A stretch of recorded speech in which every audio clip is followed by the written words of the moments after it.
साथ ही कश्मीर में अगर आप देखें तो जो दुबई जो है की सरकार जो है वो एक ड्राई पोर्ट बना रही है और कश्मीर के अंदर, और उन्होंने कहा है कि हम शुक्रिया अदा करते हैं जो है वो दुबई की सरकार का। और लेकिन क्वेश्चन तो ये बनता है पूछना अपनी सरकार से और अपने लोगों से कि पाकिस्तान की सरकार साइलेंट क्यों है। ठीक है जी।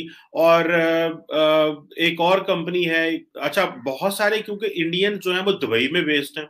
अब क्योंकि कश्मीर को समझा जा रहा है कि ये एक बड़ा हैवीली मिलिटराइज जोन है और यहाँ पे एक तरफ वो कहते हैं जी कि पाकिस्तान की तरफ से भी क्योंकि एक डिस्प्यूटेड टेरिटरी होने की वजह से मसला है, फिर वहां से मुजाहिदीन का भी मसला है, तो ये जो पैसा है ये कहीं प्रॉब्लम ना हो जाए इन्वेस्टर को कन्विंस करना। लेकिन समहाउ नरेंद्र मोदी गवर्नमेंट ने इनको कन्विंस कर लिया है। इसमें इंटरनेशनल इन्वेस्टर को कन्विंस करना कि आना, ये एक बड़ी डिप्लोमेटिक सक्सेस है नरेंद्र मोदी की, जिसको आपको मानना पड़ेगा।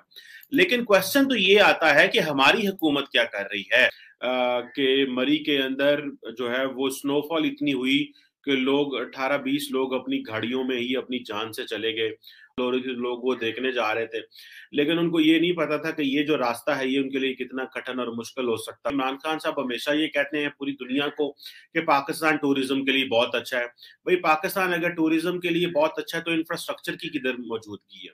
इंफ्रास्ट्रक्चर तो मौजूद नहीं है पाकिस्तान के अंदर, सिंगल रोड है जी वहां पे, तो ये कैसे चीजें चलेंगी? इमरान खान साहब की जो सरकार है वो एक चीज जहां जाते हैं वो कहते हैं पाकिस्तान टूरिज्म के लिए बहुत अच्छा है, पाकिस्तान टूरिज्म के लिए बहुत अच्छा है, पाकिस्तान टूरिज्म के लिए बहुत अच्छा है। आपके रेस्टोरेंट्स पूरे नहीं है। आप देखें ना आपकी आबादी, आप देखें पंजाब की आबादी सिर्फ और सिर्फ, एक वक्त था कि जो 10 करोड़ आबादी थी या 8 करोड़ आबादी थी या 12 करोड़ आबादी थी, आज से थोड़े दिन 19 आज से 22-25 साल पहले चले जाओ तो 13 करोड़ आबादी थी। तो ये जो इंफ्रास्ट्रक्चर था ये बहुत अच्छा था जो उस वक्त था। लेकिन अभी आबादी 24-25 करोड़ होगी लेकिन इंफ्रास्ट्रक्चर में तो तब्दीली नहीं आई। लेकिन ये गलती फिर भी हुकूमत की है कि आज हुकूमत ये कह रही है अवाम को कि आप मरी में ना जाएं, इस्लामाबाद से उन्होंने ब्लॉकेट लगा दी है, ऊपर नथिया गली एक अच्छा हिल स्टेशन है वहां पे ना जाएं, और कहा है जनाब ये अगर जाएंगे तो ये मामलात खराब होंगे। अभी पोजीशन ये है कि लोग वहां गाड़ियों में ही मर गए हैं। ये जो अमवात हुई हैं ये किस वजह से हुई हैं, इस पर बहुत से लोग इन लोगों पर तो इल्जाम लगा रहे हैं क्योंकि सबसे आसान है कि ये मरे क्यों और ये वहां पर गए क्यों, और पाकिस्तान में टूरिज्म की वैसे प्रमोशन की बातें अच्छी लगती हैं, इनका वहां पर जाना बनता नहीं था, इन्हें किसी का रोकना भी नहीं बनता था, और इसमें मिसमैनेजमेंट का कहीं पर जिक्र नहीं हो रहा। बर्फबारी हर साल होती है, साई भी थी, उनके ऑडियो भी सामने आ चुकी है जिसमें नाअहली का मुकम्मल तौर पर खुला वो बता रहे हैं कि ये इंतजामिया चाहती वो यहां पर अगर बिल्कुल खामोश तमाशाई ना बने रहते तो बड़े नुकसान से बचाया जा सकता था। शाम 6 बजे फंस चुके थे, शाम 6 बजे खाना शाना खत्म हो चुका था, पानी खत्म हो चुका था, 6 बजे ये वाकया होता है और 6 बजे ये लोग फंस चुके थे। और कल जब 6 बजे ये सब कुछ हो रहा था तो 8 बजे वजीर आला उस्मान बुज़दार साहब ट्विटर पे ट्वीट कर रहे थे ड्यूरिंग स्नोफॉल, तो उन्होंने बड़ी तारीफ की रात को 8 बजे कि बेहतरीन काम कर रही है पुलिस, एडमिनिस्ट्रेशन और रेस्क्यू टीमें, और वो कह रहे हैं कि बिल्कुल बड़ा इन्फ्लक्स आया है, हमने उसे बड़े बेहतरीन ऐसा तरीके से मैनेज किया है। और उस्मान बुज़दार साहब उसके बाद सो गए। पीटीआई की तंजीम साजी का इजलास 2.5 घंटे तक जारी रहा जिसमें शिरकत के बाद वजीर आला ने मरी में हंगामी हालत का निफाज किया, उससे पहले नहीं किया। वो 2.5 घंटे का जो तंजीम का इजलास था कि पार्टी को मजबूत कैसे बनाना है, उसके बाद इमरजेंसी का ऐलान हुआ। ये रिस्पॉन्सिबिलिटी की, देखिए जी गवर्नमेंट जब से आई है आपने बात ठीक किया है कि इमरान खान साहब कहते हैं कि मेरा विजन ये है कि मैंने इसको एक टूरिस्ट कंट्री के तौर पर दुनिया के अंदर इंट्रोड्यूस कराना है, और दुनिया का टूरिस्ट जो है वो मूव करेगा पाकिस्तान के जो नॉर्थ के एरियाज हैं, इतने खूबसूरत एरियाज हैं, उनको देखने।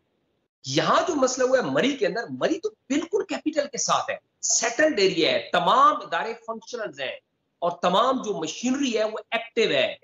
अब जब ये सारी चीजें गवर्नमेंट के पास थी तो ऑफ कोर्स उनको इतनी जबरदस्त किस्म की मैनेजमेंट करनी चाहिए थी कि उस एरिया के अंदर सबसे पहले तो स्पेस कितनी है, होटल्स कितने हैं, गाड़ियों की ठहरने की जगह कितनी है और कितने लोग जा रहे हैं। ये इंपॉर्टेंट तरीन चीज थी जिसको मैनेज करना जरूरी था। और ये आलिया सिर्फ पहला वाक्य नहीं है, ये तो अब चूंकि कैजुअलिटीज ज्यादा हो गई हैं तो हाईलाइट मीडिया के अंदर ज्यादा हो चुका है। इससे पहले अपने लास्ट ईयर भी अगर आपको याद हो तो कालाम की तरफ बहुत बदतरीन किस्म का ट्रैफिक जैम हुआ। आपकी पुलिस कहाँ थी, आपकी जो ट्रैफिक पुलिस थी वो कहाँ थी, आपके जितने टूरिस्ट प्लानर्स थे वो कहाँ थे, सब के सब उस वक्त ख्वाब गफलत की नींद सो रहे थे। और यहाँ पर हमारे मिनिस्टर ये ट्वीट कर रहे थे कि देखो कितनी खुशहाली है कि लोग टूरिस्ट पॉइंट की तरफ जनाब जा रहे हैं और लोग एंजॉय कर रहे हैं। कितने सारे लोग तो ऐसे हैं जो जिंदगी में पहली दफा वहां जा रहे होते हैं, उनको तो वहां की सिचुएशन के अलग नहीं है, लेकिन गवर्नमेंट के इदारों का काम होता है कि वो इतनी जबरदस्त मैनेजमेंट और प्लानिंग करें ताकि टूरिस्ट को परेशानी ना हो। अब वहां पर मरी के अंदर 5,000 वाला कमरा भी 25,000 में मिल रहा था। मैंने कितने लोगों के सयाहों के इंटरव्यू सुने अभी टीवी पर, पूरा दिन यही चल रहा है। वहां पर जनाब उनके चेन लगाने के 5,000 रुपए लोग चार्ज कर रहे हैं, खानों के लोग डबल चार्ज कर। इस सब चीजों को मैनेज किसने करना है? भारत ने बिलाखिर हमें जवाब दे ही दिया। पहले तो मैं ये समझने से कासिर हूँ कि हमें क्या ज़रूरत पड़ी कि हम ये सार्क समिट की बात करें इस वक्त। और मुझे तो ये हैरत ये होती है कि हम लिटरली लग रहा ये रहा था कि हम भीख मांग रहे हैं भारत से कि भाई खुदारा अब आ जाइए, खपस कीजिए इन मामलात को, तो सार्क समिट को तो होने दीजिए। तो ये कुछ सही मुझे तो समझ नहीं आई कि हमने क्यों ये किया थी। और फिर दूसरा जिस अंदाज से हमने दूसरे ममालिक पे भी तंज किया कि ये भी मुनासिब नहीं था। लेकिन ये जो सार्क का कीड़ा पाकिस्तान को काटा है, वो काटा क्यों? एक तो पाकिस्तान उसमें अपने ऑब्स्टिकल्स क्रिएट करता है, टांग अड़ाता है, और फिर हमेशा अपने को, जैसे मैं कहूँ, भारत के बराबर का वो प्रूव करने की कोशिश करता है। तो इसीलिए ये प्रॉब्लम्स होते हैं। भारत का जोर अब सब रीजनल ऑर्गेनाइजेशंस में है, तो हम भारत पे प्रेशर बिल्ड करने की बजाय लगता है खुद प्रेशर में हैं। तो फ्रेंड्स, आइए देखते हैं पाकिस्तानी मीडिया की लेटेस्ट वीडियो। भारत ने मारा है पाकिस्तान को एक बहुत बड़ा जूता। आपको याद होगा कि कुछ दिन पहले ही पाकिस्तान के विदेश मंत्री ने एक बहुत बड़ी चाल चलते हुए, या दूसरे शब्दों में कहें तो एक बहुत बड़ा प्रोपेगेंडा करते हुए दुनिया के सामने यह दिखाने की कोशिश की कि पाकिस्तान तो दुनिया के साथ चलने को राजी है, इंडिया के साथ चलने को राजी है, लेकिन इंडिया नहीं मान रहा। और पाकिस्तान के विदेश मंत्री ने कहा था कि इंडिया चाहे वर्चुअली करे अटेंड सार्क मीटिंग को, लेकिन बाकी देश हैं उनको अटेंड करने दे। जिसके जवाब में भारत ने बहुत ही साफ सुथरे और सीधे सीधे पाकिस्तान को बोला कि जब तक पाकिस्तान जो उसकी दहशतगर्दी कार्रवाई है वो अपनी सुधारे नहीं, तब तक कोई बातचीत नहीं हो सकती है। और साथ ही साथ पाकिस्तान के उस प्रोपेगेंडे को भी तोड़ दिया जिसमें यह पाकिस्तान कोशिश कर रहा था कि सार्क मीटिंग के बहाने तालिबान को भी सार्क मीटिंग में बिठाया जाए, और उसके बाद पाकिस्तान यह दुनिया को दिखाए कि तालिबान तो बड़े बड़े इंटरनेशनल फोरम पे बैठ रहे हैं, इसलिए दुनिया उसको तस्लीम करे। तो दोस्तों, आइए इस वीडियो को देखते हैं।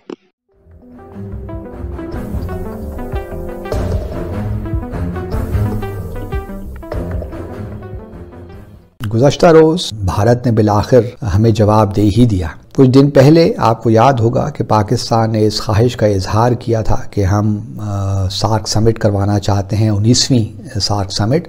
तो अब पाकिस्तान ने दावतनामा का इरादा किया है कि जी हम तैयार हैं, और साथ में ये भी कहा है कि अगर भारत के वज़ीर आज़म या सदर नहीं आ सकते तो फिर भारत वर्चुअली ही अटेंड कर ले, ऑनलाइन अटेंड कर ले।